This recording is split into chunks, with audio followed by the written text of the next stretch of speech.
उसका ना ज़मीर है और उसको ना कोई शर्म है, क्योंकि कत्ल है।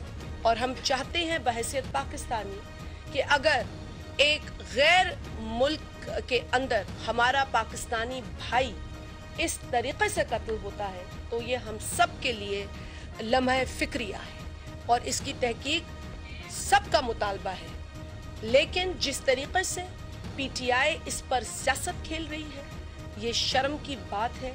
उनकी फैमिली को जिस तरीके से पैगाम पहुंचाने की कोशिश की जा रही है ये शर्मनाक बात है। मैं अरशद शरीफ की वालदा से मिली हूँ। उस माँ को सिर्फ अपने बेटे के कत्ल होने के हवाले से मालूमात चाहिए। वो ये नहीं कहती कि कौन कातिल है, किसकी साजिश है, क्या हुआ है। वो एक माँ है। उस माँ से उसका दर्द मैं समझती हूँ उससे बेहतर कोई बयान नहीं कर सकता।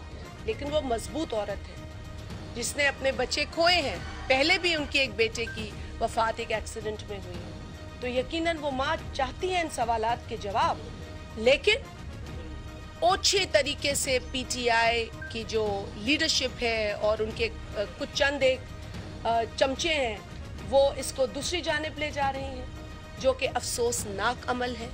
और इस तरह करने में वो ये भी नहीं सोचते कि वो किसी एक फैमिली के इतने बड़े नुकसान को ठेस पहुंचा रहे हैं। तो मैं इस रवैये पर भी अफसोस का इजहार करती हूँ।